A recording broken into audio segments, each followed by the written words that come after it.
ദൈവനാമത്തിന് മഹത്വമുണ്ടാകട്ടെ. യോഹന്നാൻ എഴുതിയ സുവിശേഷം അധ്യായം 13. പെസഹ ഭക്ഷണത്തിനുള്ള ഒരുക്കവും അന്ത്യ അത്താഴത്തിൻ്റെ ക്രമവും യേശു ശിഷ്യന്മാരുടെ കാൽ കഴുകുന്നതുമായ വിഷയങ്ങളൊക്കെയാണ് ഇതിൽ പ്രതിപാദിച്ചിരിക്കുന്നത്. രത്നചുരുക്കം 13 മുതലുള്ള അധ്യായങ്ങളിൽ ക്രിസ്തുവിൻ്റെ ശിഷ്യന്മാരുള്ള ശുശ്രൂഷയും തൻ്റെ മരണ പുനരുത്ഥാനവുമാണ് കാണുന്നത്. യേശു താൻ മരിക്കുവാനുള്ള നാഴിക വന്നു എന്നറിഞ്ഞു. മരണത്തെ ഒരു യാത്രയായി കർത്താവ് കണ്ടു. പിതാവിൻ്റെ അടുക്കിലേക്ക് പോകേണ്ട സമയം തനിക്ക് ശിഷ്യന്മാരോടുള്ള ആഴമേറിയ സ്നേഹം വ്യക്തമാക്കി. സ്നേഹം പ്രവൃത്തിയിൽ കൂടി വെളിപ്പെടുത്തേണ്ടതാണ്. അതാണ് നാം 13-ാം അധ്യായത്തിൽ കാണുന്നത്. യേശു ശിഷ്യന്മാരുടെ കാൽ കഴുകി. ഇത് താഴ്മയെയും ത്യാഗത്തെയും കുറിച്ചുള്ള ഉപദേശം ശിഷ്യന്മാർക്ക് നൽകുന്നു. സാധാരണ അടിമകളായിരുന്നു കാൽ കഴുകി വന്നിരുന്നത്. ശിഷ്യന്മാരുടെ ഇടയിൽ ആരാണ് വലിയവൻ എന്ന തർക്കവുമുണ്ടായി. ക്രിസ്തുവിനെ ശിഷ്യന്മാർ അന്യോന്യം ശുശ്രൂഷിക്കേണ്ടവരാകുന്നു എന്നുള്ള സത്യം ഇവിടെ വ്യക്തമാക്കിയിരിക്കുന്നു. പത്രോസ് തൻ്റെ കാൽ യേശു കഴുകുന്നത് കണ്ട് അത്ഭുതപ്പെട്ടു. തനിക്ക് അതിന് യോഗ്യതയില്ല എന്ന് പത്രോസ് സമ്മതിച്ച് ഏറ്റുപറഞ്ഞു. ക്രിസ്തുവുമായിട്ടുള്ള കൂട്ടായ്മയ്ക്ക് ശുദ്ധീകരണം ആവശ്യമാകുന്നു എന്ന് കർത്താവ് പ്രസ്താവിച്ചു. കാൽ മാത്രമല്ല, തലയും കൂടെ കഴുകണമെന്ന് പത്രോസ് ആവശ്യപ്പെട്ടു. കുളിച്ചിരിക്കുന്നവർ കാൽ കഴുകിയാൽ മതി എന്ന് കർത്താവ് പറഞ്ഞു. രക്ഷിക്കപ്പെട്ടവർ കുളി കഴിഞ്ഞവരാണ്. അത് ഒരിക്കലായി നടക്കുന്നതാണ്. എന്നാൽ നമുക്ക് മാലിന്യങ്ങൾ സംഭവിക്കാം. അപ്പോൾ കർത്താവിനോടുള്ള നമ്മുടെ കൂട്ടായ്മ നഷ്ടപ്പെടും. അതിനാൽ ദൈവവചനത്താലുള്ള കാൽ കഴുകൽ നമുക്ക് ആവശ്യമാണ്. എന്നാൽ ഈസ്കര്യോത്ത യൂദയെപ്പോലെ വീണ്ടും ജനിക്കാത്തവർക്ക് കാൽ കഴുകൽ കൊണ്ട് ഒരു പ്രയോജനവും ഉണ്ടാകുന്നില്ല. കാൽ കഴുകൽ ഒരു ക്രിസ്തീയ ചടങ്ങായി ക്രിസ്തു നിയമിച്ചില്ല. അതിൽ ഉൾക്കൊണ്ടിരിക്കുന്ന താഴ്മയുടെയും ശുശ്രൂഷയുടെയും സന്ദേശത്തിനാണ് നാം പ്രാധാന്യം കൊടുക്കേണ്ടത്. സഹോദരന്മാർ തെറ്റിലകപ്പെട്ടാൽ ആത്മീയരായ ദൈവമക്കൾ അവരെ യഥാസ്ഥാനപ്പെടുത്തണം. അതാണ് ശരിയായ കാൽ കഴുകൽ. നാം അനുകരിക്കുവാനുള്ള മാതൃകയായി കർത്താവ് ഇത് നൽകിയിരിക്കുന്നു. ഇതനുസരിക്കുന്നവർ ഭാഗ്യവാന്മാരാണ്. നാം അന്യോന്യം ശുശ്രൂഷിക്കുമ്പോൾ മാത്രമേ സന്തോഷവും സംതൃപ്തിയും ഉള്ളവർ ആകുവാൻ കഴിയൂ. ദൈവദാസന്മാർക്ക് ചെയ്യുന്നത് ക്രിസ്തുവിനെ ചെയ്യുന്നതിന് തുല്യമാണ്. യൂദയെ തിരഞ്ഞെടുത്തത് അവൻ തന്നെ കാണിച്ചു കൊടുക്കും എന്ന് അറിഞ്ഞുകൊണ്ടായിരുന്നു. അതൊരു പ്രവചന നിവൃത്തിയായിരുന്നു. യൂദ കർത്താവിനെ ഒറ്റുകൊടുക്കുന്നതിനെക്കുറിച്ച് മുമ്പ് കൂട്ടി പ്രസ്താവിച്ചു. ശിഷ്യന്മാരിൽ ആരായിരിക്കും പ്രധാനി എന്നൊരു തർക്കവും അവരുടെ ഇടയിൽ ഉണ്ടായല്ലോ. ആരാണ് കർത്താവിനെ ഒറ്റുകൊടുക്കുന്നത് എന്ന് പത്രോസ് യോഹന്നാൻ മുഖാന്തരം കർത്താവിനോട് ചോദിച്ചു. ഖണ്ഡം മുക്കിക്കൊടുക്കുന്നവൻ തന്നെ എന്ന് പറഞ്ഞ ശേഷം അപ്പം ചാറിൽ മുക്കി യൂദയ്ക്ക് കൊടുത്തു. അപ്പോഴും യേശു അവനെ സ്നേഹിച്ചിരുന്നു. എന്നാൽ യൂദയിൽ സാത്താൻ പ്രവേശിച്ചിരുന്നു. നീ ചെയ്യുന്നത് വേഗത്തിൽ ചെയ്യുക എന്ന് കർത്താവ് യൂദയോട് പറഞ്ഞു. അപ്പോൾ തന്നെ യൂദ എഴുന്നേറ്റ് പോയി. അവൻ്റെ ഹൃദയം അത്രയ്ക്ക് ഇരുട്ട് നിറഞ്ഞുള്ളതായിരുന്നു. കർത്താവ് നിങ്ങൾ തമ്മിൽ സ്നേഹിക്കണം എന്ന പുതിയ കൽപ്പന ശിഷ്യന്മാർക്ക് നൽകി. ക്രിസ്തുവിൻ്റെ മരണം ദൈവത്തിന് മഹത്വം നൽകുന്നതായിരുന്നു. ക്രിസ്തീയ ശിഷ്യത്വത്തിൻ്റെ തെളിവ് അവർ അന്യോന്യം സ്നേഹിക്കുന്നു എന്നത്രേ. ക്രിസ്തുവിൻ്റെ സാക്ഷികളാകുവാൻ അപ്പോൾ മാത്രമേ നമുക്ക് കഴിയൂ. പത്രോസ് കർത്താവിനെ തള്ളിപ്പറയുമെന്ന് ക്രിസ്തു മുന്നറിവ് നൽകി. പത്രോസ് സ്വയശക്തിയിൽ കർത്താവിനെ അനുഗമിക്കുകയും മരിക്കുകയും ചെയ്യുമെന്ന് പ്രശംസിച്ചു. എന്നാൽ താൻ പരാജയപ്പെടുകയുണ്ടായത്. അവൻ കോഴി കൂവുന്നതിന് മുമ്പ് 3 പ്രാവശ്യം കർത്താവിനെ തള്ളിപ്പറഞ്ഞു. നമ്മുടെ ബലഹീനതയെക്കുറിച്ച് ബോധവാന്മാരായിരിക്കുന്നത് അപകടകരമാണ്. അതെ, നമ്മുടെ ബലഹീനതയെക്കുറിച്ച് നാം എപ്പോഴും ബോധവാന്മാരായിരിക്കണം. ഈ 13-ാം അധ്യായത്തിൻ്റെ 1 മുതൽ 20 വരെ പെസഹ ഭക്ഷണത്തിലുള്ള ഒരുക്കമാണല്ലോ. ഇതിൻ്റെ കൂടുതൽ വിവരണം മത്തായി 26-ാം അധ്യായത്തിൽ വിശദീകരിച്ചിട്ടുണ്ട്. 17-ാമത്തെ വാക്യത്തോടുള്ള ബന്ധത്തിൽ നിങ്ങളത് കേൾക്കുക. ഇവിടെ യോഹന്നാൻ 13-ാം അധ്യായത്തിൻ്റെ 1-ാമത്തെ ഭാഗം പൂർണ്ണമാകുന്നു. ദൈവം അനുഗ്രഹിക്കട്ടെ. ദൈവനാമത്തിന് മാത്രം ഉണ്ടാകട്ടെ.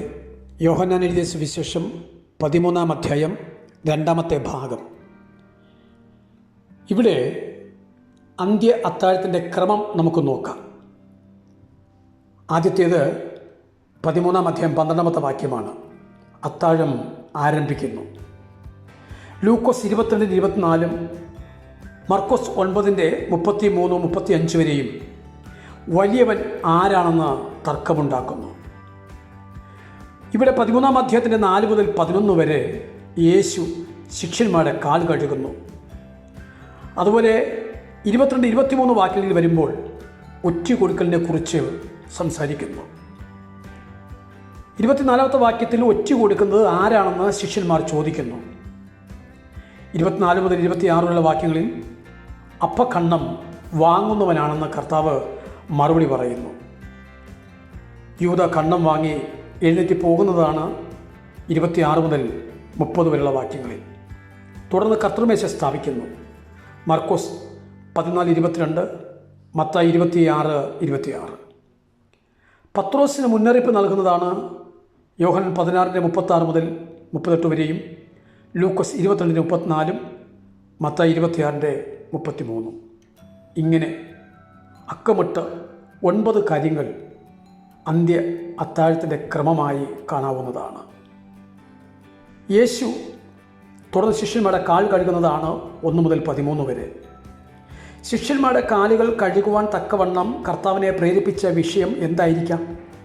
താൻ ഈ മലിനലോകം വിട്ട് പിതാവിൻ്റെ സന്നിധിയിലേക്ക് പോകുന്നുവെങ്കിലും ശിഷ്യന്മാർ പിന്നെയും ഈ ലോകത്തിൽ ജീവിക്കേണ്ടവരാണ്. അശുദ്ധമായ ഈ ലോകത്തിൽ ജീവിക്കുമ്പോൾ തന്നെ എങ്ങനെ നിർമ്മലരായിരിക്കുവാൻ കഴിയുമെന്ന് അവൻ ശിഷ്യന്മാരെ കാണിച്ചു കൊടുക്കുകയാണ്. ഒരുവൻ ക്രിസ്തുവിൽ വിശ്വസിച്ച് രക്ഷിക്കപ്പെടുമ്പോൾ മുഴുവൻ ശുദ്ധീകരിക്കപ്പെട്ടവനാണെങ്കിലും ദൈനംദിന ജീവിതത്തിൽ പാപം മൂലം അശുദ്ധനായി തീരുന്നതിനാൽ ദിവസത്തോറുമുള്ള ശുദ്ധീകരണവും അത്യന്താപേക്ഷിതമാണ് എന്ന് ഈ സാദൃശ്യത്തിൽ കൂടി കർത്താവ് പഠിപ്പിക്കുന്നു. ആരാണ് വലിയവൻ എന്ന് അറിയേണ്ടിയിരുന്ന ശിഷ്യന്മാർക്ക് കർത്താവ് കാൽ കഴുകൽ ശുശ്രൂഷ നടത്തിക്കൊണ്ട് അത് കാണിച്ചു കൊടുക്കുന്നു. എല്ലാ ശിഷ്യന്മാരുടെയും കാൽ താൻ കഴുകി തുടച്ചു. ലൂക്കോസ് 22:24-27 വാക്യങ്ങൾ നോക്കൂ. വസ്ത്രം ഊരി വെച്ചു എന്ന് പറയുന്നത് പുറം കുപ്പായത്തെക്കുറിച്ചാണ്. സാധാരണയായി കാൽ കഴുകുന്ന ശുശ്രൂഷ അടിമകളാണ് ചെയ്തിരുന്നത്. ഇവിടെ കർത്താവിൻ്റെ കാൽ കഴുകുവാൻ അടിമകൾ ഉണ്ടായിരുന്നില്ല. ശിഷ്യന്മാർ മുമ്പോട്ട് വന്നതുമില്ല. അതുകൊണ്ട് കർത്താവ് അവരെ പഠിപ്പിക്കാനായി ആ ജോലി ഏറ്റെടുക്കുന്നു. ദാസരൂപമെടുത്ത് എന്നതിൻ്റെ പൂർത്തീകരണം ആണിത്. പെസഹ അത്താഴത്തെക്കുറിച്ച് മാത്രമാണ് യോഹന്നാൻ ഇവിടെ വിവരിക്കുന്നത്. കാരണം യോഹന്നാൻ ഇതെഴുതുമ്പോൾ, അതായത് AD 90, കർത്തൃമേശ എന്ന ശുശ്രൂഷ എല്ലായിടത്തും ക്രമമായി നടന്നുകൊണ്ടിരിക്കുകയായിരുന്നു. എന്നാൽ കർത്താവ് കാൽ കഴുകിയ കാര്യം മറ്റ് സുവിശേഷകന്മാർ എഴുതാതിരുന്നതുകൊണ്ട് യോഹന്നാൻ അതെഴുതുന്നു. ചില പിതാക്കന്മാരുടെ എഴുത്തുകളിൽ യൂദയുടെ കാൽ മുതലാണ് കർത്താവ് കഴുകാൻ തുടങ്ങിയത് എന്ന് പറഞ്ഞിരിക്കുന്നു. 7-ാം വാക്യത്തിൽ ഇപ്പോൾ അറിയുന്നില്ല, പിന്നെ അറിയും എന്ന് പറയുന്നത് യേശു അവരുടെ കാലുകൾ കഴുകിയതിൻ്റെ ഗുണപാഠം പിന്നീട് മനസ്സിലായിക്കൊള്ളും എന്നാണ്. തൻ്റെ കാൽ യേശു കഴുകരുത് എന്ന് പത്രോസ് അപേക്ഷിക്കുന്നു. എന്നോട് കൂടെ പങ്കില്ല എന്ന് പറഞ്ഞാൽ എന്നോട് കൂട്ടായ്മ ബന്ധമില്ല എന്ന് മാത്രമേ അർത്ഥമുള്ളൂ. കാൽ കഴുകുന്നത് അധികപ്പറ്റാണെന്ന് പറഞ്ഞ പത്രോസ് പങ്ക് അധികരിക്കുവാനായി തന്നെ മുഴുവനായി കഴുകാൻ അഭ്യർത്ഥിക്കുന്നു. പത്രോസിൻ്റെ എടുത്തുചാട്ട പ്രകൃതി ഇവിടെ ഒരിക്കൽ കൂടി വ്യക്തമാക്കുന്നു. ഇവിടെ 17-ാം വാക്യത്തിൽ അറിഞ്ഞാൽ പോരാ, ചെയ്യണമെന്ന് പറയുന്നു. അതെ, അറിയുന്നുവെങ്കിൽ ചെയ്താൽ ഭാഗ്യവാന്മാർ എന്നിവിടെ കർത്താവ് പറയുന്നു. ദൈവരാജ്യത്തിൽ വലിയവൻ ചെറിയവന് വേണ്ടി നിലകൊള്ളേണ്ടതാണ്. താഴ്മ, നിസ്വാർത്ഥത ആദിയായ ശുശ്രൂഷകളെക്കുറിച്ചുള്ള അറിവല്ല, അറിയുന്ന കാര്യം ചെയ്യാനുള്ള മനസ്ഥിതിയാണ് പ്രധാനം. അതുപോലെ 18-ാം വാക്യത്തിൽ കുതികാൽ ഉയർത്തുക എന്ന് കാണുന്നു. എൻ്റെ നേരെ കുതികാൽ ഉയർത്തിയിരിക്കുന്നു എന്ന് പറയുന്നതിൻ്റെ ആശയം ചതിപ്രയോഗം കൊണ്ട് അപകടപ്പെടുത്തുക എന്നതാണ്. സ്നേഹിതനും ശിഷ്യനുമായ യൂദ കർത്താവിനെ ചതിച്ചു കൊല്ലുവാൻ ശ്രമിച്ചു എന്ന് പറയാം. സങ്കീർത്തനം 41:9 നിവൃത്തി കൂടിയാണിത്. യേശുവിൻ്റെ കൂടെ 3 വർഷക്കാലം പ്രാണസ്നേഹിതനായി അഭിനയിച്ച് നടന്ന് അപ്പം തിന്നവനായിരുന്നിട്ടും യൂദ യേശുവിനെതിരെ കുതികാൽ ഉയർത്തി. ഒറ്റ കൊടുക്കുവാൻ പോകുന്നതിൻ്റെ ഒരു വെളിപ്പെടുത്തലായിരുന്നു കുതികാൽ പ്രയോഗം. യോഹന്നാൻ 13-ന്റെ 2-ാമത്തെ ഭാഗം ഇവിടെ പൂർണ്ണമാകുന്നു. നമുക്ക് 3-ാമത്തെ ഭാഗത്തേക്ക് പോകാം. ദൈവം അനുഗ്രഹിക്കട്ടെ. ദൈവനാമത്തിന് മഹത്വമുണ്ടാകട്ടെ. യോഹന്നാൻ എഴുതിയ സുവിശേഷം അധ്യായം 13, 12 മുതൽ 20 വരെ കാൽ കഴുകിയതിൻ്റെ അർത്ഥമെന്ത് എന്നുള്ളതാണ്. കർത്താവ് കാൽ കഴുകിയതിൻ്റെ ആശയമെന്തെന്ന് ഈ വാക്യങ്ങളിൽ വിവരിക്കുന്നു. ഗുരുവും കർത്താവും എന്ന് ഉപയോഗിച്ചിരിക്കുന്നതിൻ്റെ ഗ്രീക്ക് വാക്ക് കുറിയോസ് എന്നാണ്. അതിന് യജമാനൻ, കർത്താവ് എന്നിങ്ങനെ അർത്ഥം പറയാം. യജമാനൻ നിങ്ങളുടെ കാൽ കഴുകിയെങ്കിൽ നിങ്ങൾ എത്രമാത്രം അന്യോന്യം കടപ്പെട്ടിരിക്കുന്നു എന്ന് കർത്താവ് പറയുകയായിരുന്നു. 15:20 ദാസൻ യജമാനേക്കാൾ വലിയവനല്ല എന്ന് കർത്താവ് പറയുന്നു. 1 പത്രോസ് 5:5 താഴ്മ ധരിച്ചു കൊള്ളുവിൻ എന്ന് പത്രോസും ആജ്ഞാപിക്കുന്നു. ഇന്ന് പലരും കാൽ കഴുകൽ ചടങ്ങ് നടത്താറുണ്ട്. അതിൽ സ്നേഹമോ വിനയമോ ഒന്നുമില്ല. കർത്തൃമേശ ആചരിക്കുന്നതിനോട് ബന്ധപ്പെട്ട് ചിലർ കാൽ കഴുകൽ ശുശ്രൂഷ നടത്തി വരുന്നുണ്ട്. എന്നാൽ പുതിയ നിയമത്തിൽ ഒരിടത്തും അങ്ങനെ വേണമെന്ന് പറഞ്ഞിട്ടില്ല. ഇത് അന്യോന്യം ആവശ്യമുള്ള ഒരു കഴുകലാണ്. ഗലാത്യർ 6:1 അന്യോന്യം സഹിക്കുകയും വഹിക്കുകയും ചെയ്യുന്നതിനെക്കുറിച്ച് പറഞ്ഞിരിക്കുന്നു. നിന്റെ അയൽക്കാരൻ്റെ കാലുകളെ നീ കഴുകുന്നതിന് മുമ്പ് വെള്ളത്തിൻ്റെ ചൂട് നോക്കിയിരിക്കണം എന്ന് ഡോക്ടർ അയൻസൈഡ് പറഞ്ഞിട്ടുണ്ട്. തിളച്ച വെള്ളം കാൽ കഴുകാൻ ഉപയോഗിക്കരുത്. നീ സ്നേഹിതൻ്റെ കാൽ കഴുകിയില്ലെങ്കിലും കുഴപ്പമില്ല, തിളച്ച വെള്ളമൊഴിച്ച് പൊള്ളിക്കാതിരുന്നാൽ മതി. ഈ 13-ാം അധ്യായത്തിൻ്റെ 21 മുതൽ 30 വരെ, മത്തായി 26:14, 21 മുതൽ 25 വരെയും, മർക്കോസ് 14:18 മുതൽ 21 വരെയും, ലൂക്കോസ് 22:21 മുതൽ 23 വരെയും യൂദ ഒറ്റ കൊടുക്കുവാൻ യാത്രയാകുന്നതിനെക്കുറിച്ചാണ്. യേശു സ്നേഹിച്ച ശിക്ഷനെക്കുറിച്ച് ഇവിടെ പറഞ്ഞിരിക്കുന്നു. 19:26, 21:7, 20 എന്നീ വാക്യങ്ങളിലും ഈ പ്രയോഗം കാണാം. യഹൂദന്മാർ ഭക്ഷണം കഴിക്കാതിരിക്കുമ്പോൾ വലത്തുവശത്തിരിക്കുന്ന ആളിൻ്റെ തല ഇടത്തുവശത്തിരിക്കുന്ന ആളിൻ്റെ നെഞ്ചോട് ചേർന്നിരിക്കത്തക്കവണ്ണം കാലുകൾ പുറകോട്ട് മടക്കി ഇടത്തു കൈ നിലത്ത് കുത്തി ചരിഞ്ഞിരിക്കാറാണ് പതിവ്. ഈ പേർഷ്യൻ രീതി ബാബയിൽ നിന്ന് മടങ്ങി വന്നതിന് ശേഷം ഉണ്ടായി വന്നതാണെന്ന് ആൽഫോർഡ് എഴുതിയിരിക്കുന്നു. ആരാണ് കാണിച്ചു കൊടുക്കാൻ പോകുന്നതെന്ന് യോഹന്നാനോട് കർത്താവ് സ്വകാര്യമായി പറയാൻ വേണ്ടിയാണ് 24-ാം വാക്യത്തിൽ പത്രോസ് ആംഗ്യം കാട്ടി ചോദിക്കുന്നത്. ചോദ്യത്തിന് മറുപടിയായി അപ്പക്കഷ്ണം ആർക്ക് ചാറിൽ മുക്കിക്കൊടുക്കുമോ അവൻ തന്നെ എന്ന് കർത്താവ് പറഞ്ഞുകൊണ്ട് അപ്പക്കഷ്ണം യൂദായ്ക്ക് കൊടുത്തു. മത്തായി 26:23, മർക്കോസ് 14:20. നീ ചെയ്യുന്നത് വേഗത്തിൽ ചെയ്യുക എന്ന് പറഞ്ഞ് കർത്താവ് അവനെ അയച്ചു. ഉടനെ ആ രാത്രിയിൽ തന്നെ അവൻ പോയി. അത് യൂദയുടെ അന്ത്യരാത്രിയായിരുന്നു. മത്തായി 26:25 വിശദീകരണം നിങ്ങൾ കേൾക്കുക. കയീൻ യഹോവയുടെ സന്നിധിയിൽ നിന്ന് പുറപ്പെട്ടു പോയതുപോലെ യൂദയും പോകുന്നു. എന്നാൽ കയീൻ ആത്മഹത്യ ചെയ്തില്ല, യൂദ അതും ചെയ്തു. ഇവിടെ 29-30 വാക്യങ്ങളിൽ കാണുന്ന ദ്രവ്യാഗ്രഹത്തിൻ്റെ ദൃഷ്ടാന്തങ്ങൾ അത് 7 ദൃഷ്ടാന്തങ്ങളായിട്ട് മത്തായി 26-ാമത്തെ അധ്യായത്തിൽ വിശദീകരിച്ചിട്ടുണ്ട്. 15-ാമത്തെ വാക്യത്തോടുള്ള ബന്ധത്തിൽ നിങ്ങൾ കേൾക്കുക. തുടർന്ന് 31 മുതൽ 16-ാം അധ്യായത്തിന് 33 വരെ നാം കാണുന്നത് കർത്താവിൻ്റെ അന്ത്യപ്രഭാഷണമാണ്.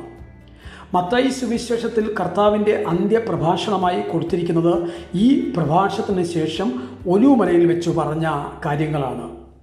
മത്തായി 24, 25 അധ്യായങ്ങളിൽ അത് വിവരിക്കുന്നു. ഇവിടെ യൂദ പോയി കഴിഞ്ഞപ്പോൾ ഇപ്പോൾ മനുഷ്യപുത്രൻ മഹത്വപ്പെട്ടിരിക്കുന്നു എന്ന് കർത്താവ് പറഞ്ഞുകൊണ്ട് പ്രഭാഷണം തുടങ്ങുന്നു.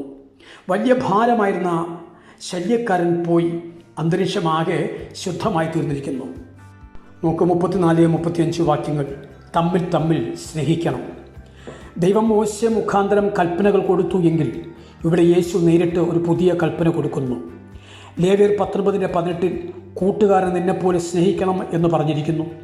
ഇസ്രായേൽ ജാതിക്കാരെ മാത്രമാണ് അന്യോന്യം അയൽക്കാരായി അവർ കണക്കാക്കിയിരുന്നത്. നാം മറ്റുള്ളവരെ സ്നേഹിക്കുന്നതിൻ്റെ മാതൃക ക്രിസ്തു നമ്മെ സ്നേഹിച്ചതാണ്. അതിൻ്റെ ലക്ഷ്യവും അളവും വിധവും ഈ കൽപ്പനയെ പുതിയതാക്കിയിരിക്കുന്നു. നമ്മുടെ സ്നേഹം ലോകത്തിന് ഒരു സാക്ഷ്യം കൂടിയായിരിക്കണം. നാം അന്യോന്യം സ്നേഹിക്കുമ്പോൾ ദൈവം നമ്മിൽ വസിക്കും എന്ന് യോഹന്നാൻ പറയുന്നു. 1 യോഹന്നാൻ 4-ാം അധ്യായം 12-13 വാക്യങ്ങൾ നോക്കൂ. ക്രിസ്തീയ സ്നേഹത്തിൻ്റെയും ശിഷ്യത്വത്തിൻ്റെയും അടയാളം കഴുത്തിൽ കുരിശോ മറ്റെന്തെങ്കിലുമോ ധരിക്കുന്നതിലൂടെ അല്ല, സഹോദരനെ ഹൃദയംഗമമായി സ്നേഹിക്കുന്നതിലൂടെയാണ് അത് വെളിപ്പെടേണ്ടത്. തുടർന്ന് ഈ 13-ാം അധ്യായത്തിൻ്റെ 36 മുതൽ 38 വരെ കാണുന്ന വാക്യത്തിൻ്റെ അടിസ്ഥാനത്തിൽ, അതായത് യേശുവിനെ പത്രോസ് തള്ളിപ്പറയുന്ന കാര്യങ്ങൾ, അത് മത്തായി 26-ാം അധ്യായത്തിൽ വിശദീകരിച്ചിട്ടുണ്ട്.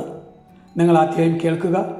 30 മുതൽ 35 വരെയുള്ള വാക്യങ്ങളുടെ അടിസ്ഥാനത്തിൽ ഈ 3 ഭാഗങ്ങളായി യോഹന്നാൻ 13-ാം അധ്യായം പൂർണ്ണമാക്കുന്നു.